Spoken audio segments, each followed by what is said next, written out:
What's up, what's up, what's up? This is for your spirit. And you need to hear it. This is Professor Earl. Now we stop. This video is gonna be extremely important for people that's I'll say at a depressed state, or a state where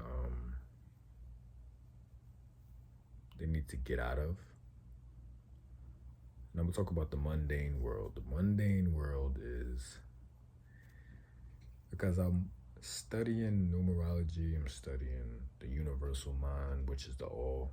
You know, the universal mind is the principle of mentalism. That's the first principle. That's the first Hermetic principle.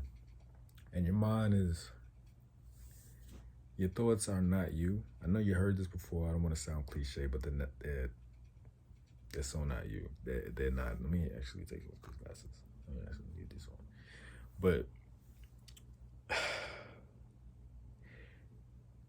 I could say this for whoever has, like, you know, let me even take this off. For people that have problems with like feeling anxious, or have anxiety, or have battles with like the past, or like worried about like what they're gonna be in their future, I could honestly say for y'all, like, you know, just do whatever you're doing in the present time and just be present. Don't worry about what's about to happen. Like, damn, why did I do that? Just stay in the moment. Stay in the moment of being like, oh, just letting everything flow. I was watching this interview on 19 Keys. And I didn't even finish the video, but he was this guy, his name.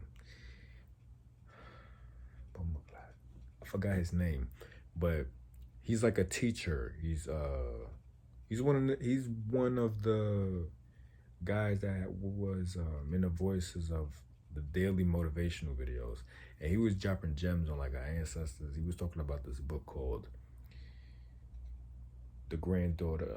They're like the grandparent to the grandchild. He was talking about like channeling your ancestors. Like, if you're hearing voices, those actually are the voices of your ancestors. Those are spirit guides. If you ever heard of spirit guides, you know, I believe in spirit guides. I believe in my ancestors. I believe in the Most High. I consider myself a Muslim now and a Rastafarian, you know, but I don't really give into religion. But I take from religion, I take all the positive from it and I make it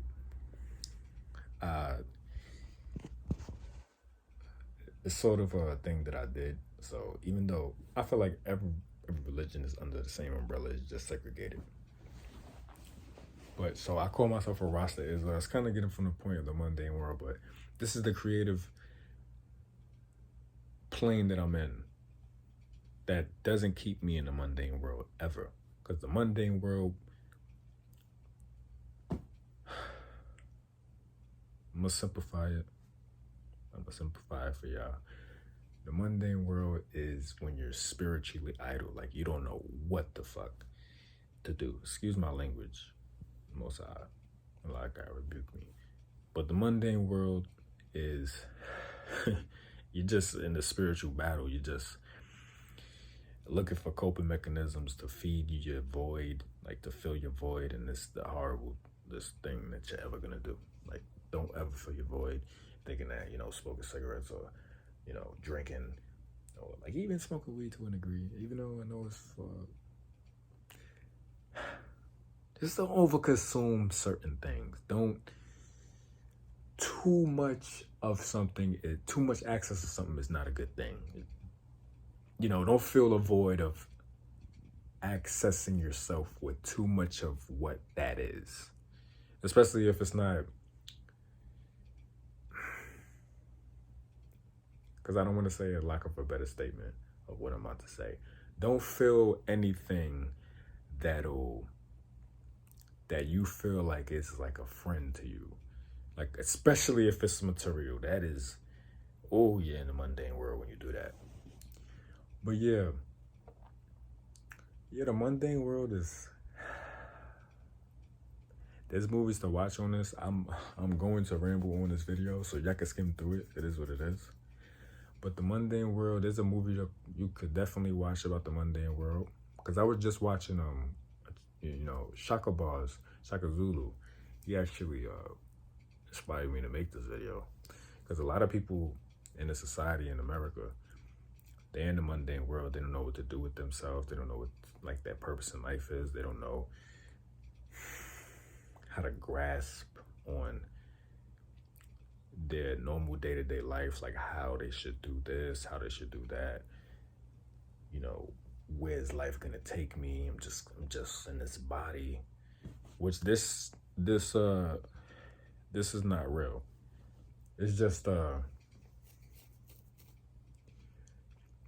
projection through what people could actually see. It's like everything that you see, like that's why I'm doing my best to like material things. I'm buying things that actually are important now. You know, material things, I don't, like, I'm gonna be honest with y'all, I don't got a car. I'm fine with just traveling. Like, you know what I mean? Even though I have my license and stuff, it's like, I keep it in better perspective. Like, if I had a car right now, I would have to be paying for payments. You know, I'm just humbling myself. Like, I'm good with traveling and taking trains and buses. You know, as long as I could even walk places. It's exercise. I'd rather exercise than waste money on gas and car payments. You know, I look at it like that. But yeah, watch Inception. Inception is a great movie because they talked about the limbo, and Shaka Zulu, he was talking about the limbo. And when you're in limbo, you're just fighting a spiritual battle. It's like you're not creating anything. You're just in limbo. Limbo is like infinite, raw, infinite conscious. Nothing is raw, infinite conscious. What am I? Because when it was in a limbo, in Inception,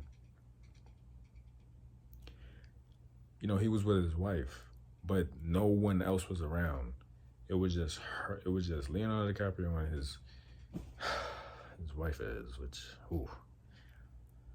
You know, they were just creating, but there was no type of purpose to it, like, at all. And it's a tough movie to watch. Like, if you really look at it from a spiritual standpoint, Leonardo DiCaprio, like, he had to let his wife go. He just, like, even though,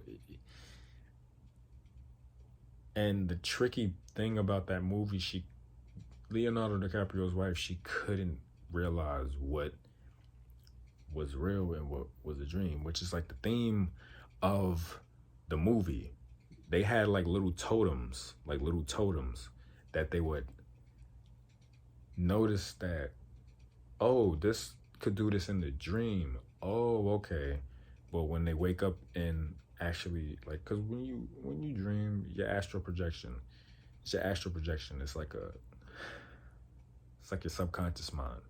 So when you wake up consciously in reality, you can actually see things end. Because subconscious is like bigger than your conscious, because it's filling in the holes. And your subconscious is just like, it's like because when you're out of the mundane world and you're filling in the holes, your subconscious is filling in the holes of your conscious. It's like for an example, you know, for men and women, I know men and women know about basketball and know about benches and stuff. So just say like you're watching a 5 versus 5. Like, you're watching who's the best teams out there right now. Like, you're watching the Nuggets and the Lakers, or like I'm gonna say the Knicks. Like, you're watching the Knicks, or you know, because I love the Knicks. I love Jalen Brunson. That's my guy. You're watching like the Knicks versus the Lakers, and you know, that's the starting 5. That's like the conscious of each team. The bench is like the subconscious, because they're substitutes. The starters are conscious, and the bench is like the substitutes. So when a starter is put on the bench, he needs some rest. He needs to sleep. The substitute is like the conscious person, like the subconscious person, filling in the hole for that player, just for that moment.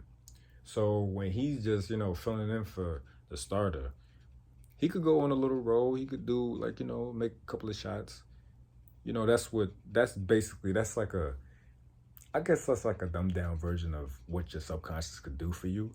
But if you actually put it in better perspective, your subconscious could be better than a starter. Like, for an example, just say like a trash team in the NBA. Just saying this, just making an example.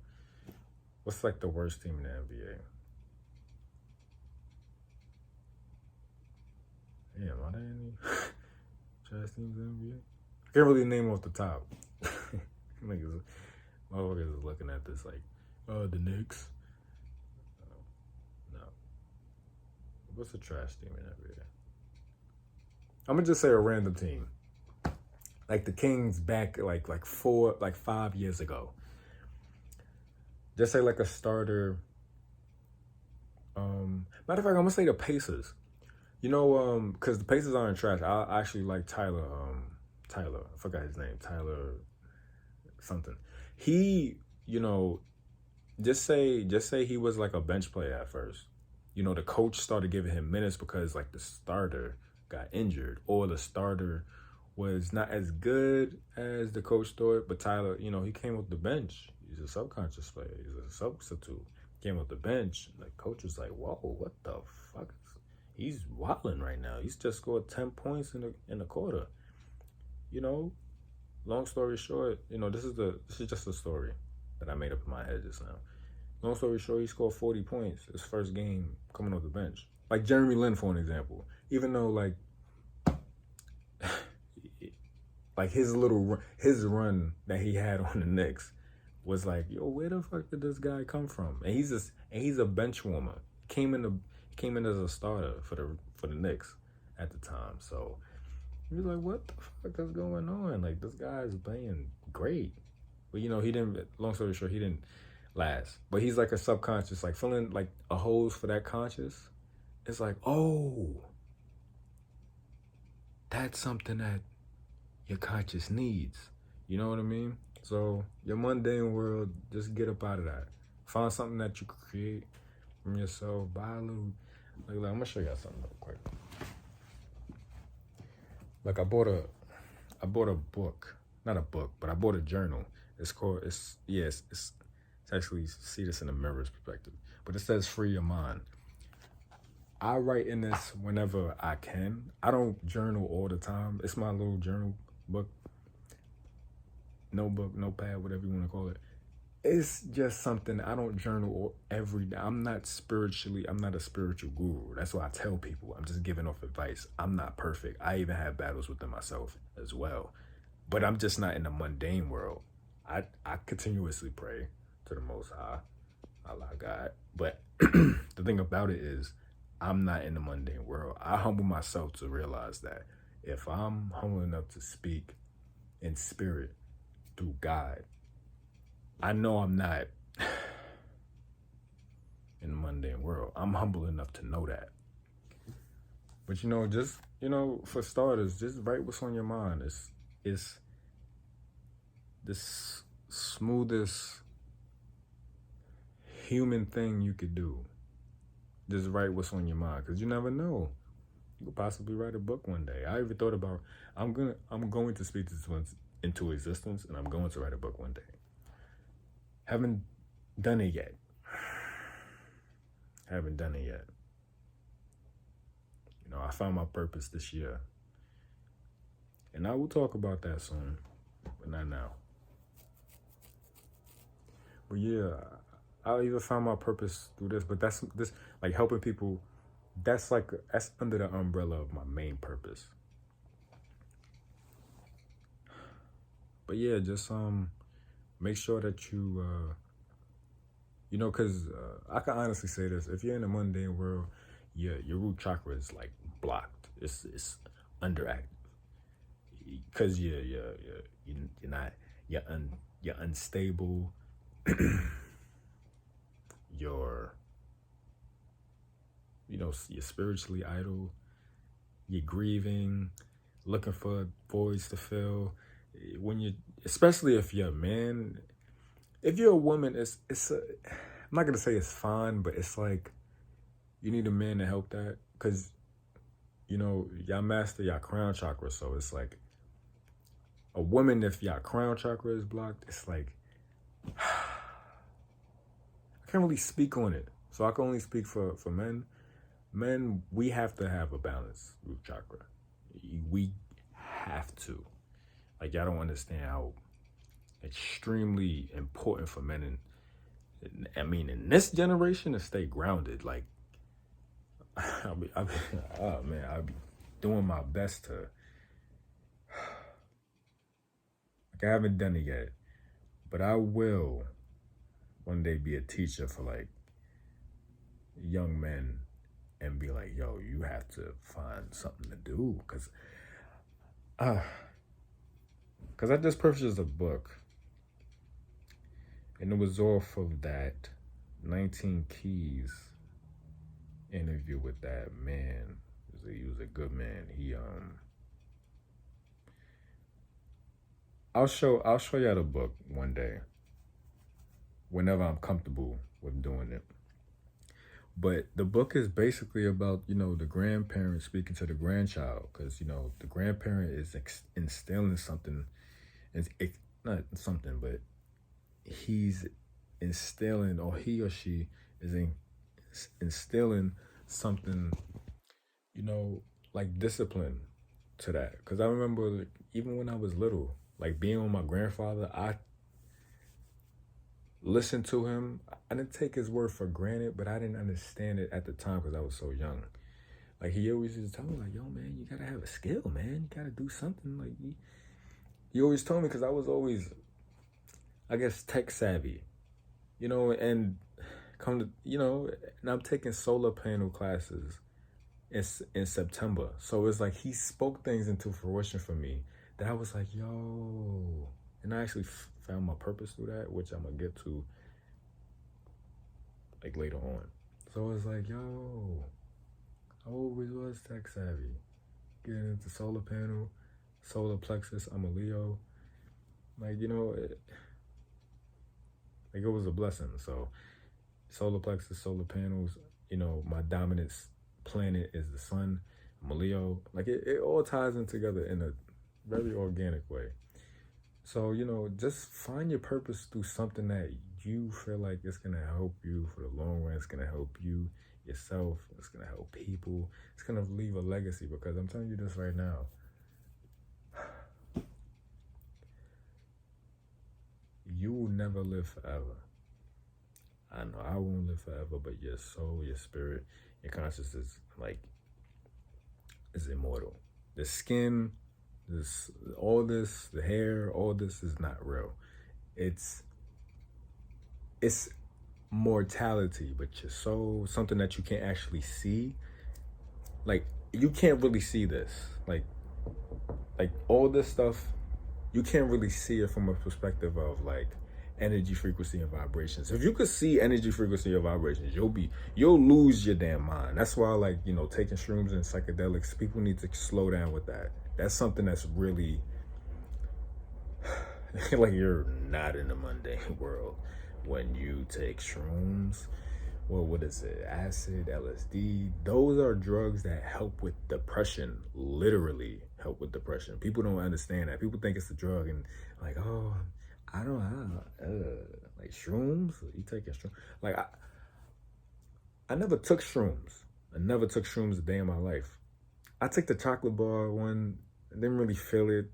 I was like, am I taking enough? Because I will only take a microdose of shrooms. And I would never, because I know a few people that take shrooms like recreationally, and I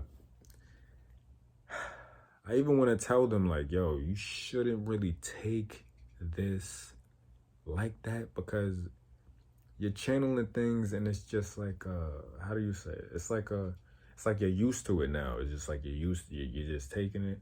You should take it, because I can't even give a suggestion on this because I never, because it's supposed to help with depression. You're not supposed to like take things that helps with something that you're supposed to naturally feel and then get out of it. Like through our darkest times, we are illuminated. So when you're dark, when you're feeling dark, you want to get out of it naturally. You don't want to keep taking shrooms and you're just like, oh, fuck depression. Because that's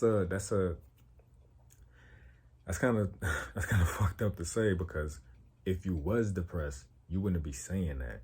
But you could be saying it in a positive manner to say, man, fuck this depression.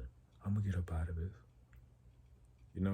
But you gotta be extremely careful with your words, because God will humble you and get you right back in that depressed state. Like, really? I'm showing you all this in this fuck depression? Really?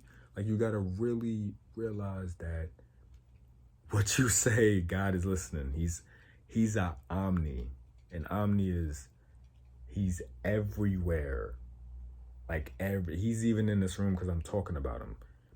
God is omnipotent, omnipresent, and omniscient. He's everywhere, good and bad. The devil can never, I rebuke the devil, I renounce him. He's never gonna get to me. He's a liar, deceiver. God, he's good and bad. He'll teach your ass everything you need to know. That's why being in the mundane world is a teacher to you. Because it's like it's good to be bored, because it'll give you a dopamine release. Like, for an example, doing something that's quote unquote boring to people. Like, simply just sitting down, being still in your mind and being present. You know what I mean? That's like being bored. Reading a book. Doing something that'll like a dopamine release.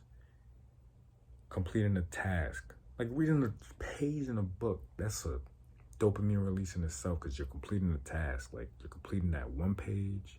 And you're like, you know what? I'll fuck with this page. Excuse my language. I like this page. Let me turn. Oh, this page is good. Let me keep going. Like, it's like a task, but you'll never know when the task can end. So you're challenging yourself. Dopamine releases are like challenges for yourself. So 22 minutes. I'm about to hit 23 minutes. 25, 2 plus 5 equals 7. So I'm gonna do my best to make this video 25 minutes. So, I will conclude, saying this about the mundane world. The mundane world is something that is a teacher to you. God is, I am a true apprentice to the Most High, my ancestors, and Allah God. Like, I could honestly say that I am a teacher. Each and every day is it's a good battle. I'm fighting a good fight. It's just look at it like this. Look at everything as a teacher. If someone provokes you, just be a student to that. Like, be like, okay, you're teaching me something. I don't gotta clap back. I don't gotta go tick for tack, because going tick for tack, what's the end goal? Like, what's the end game going tick for tack for people? But I know the end goal for this video, y'all have peace be still within y'all. Like, y'all just have to find something that's peaceful to you. Close your eyes and just breathe. Just go back to your breathing if you're feeling anxious. If someone's irking you, just go back to your breathing. Just be like, just go back to your breathing. Just stay present on everything you do. This is for your spirit. You need to hear it. I love y'all extremely, because I wouldn't make these videos if I didn't love myself. I love myself so much. I love God. I love you. Y'all stay blissfully blessed, and I will speak to y'all soon. Later.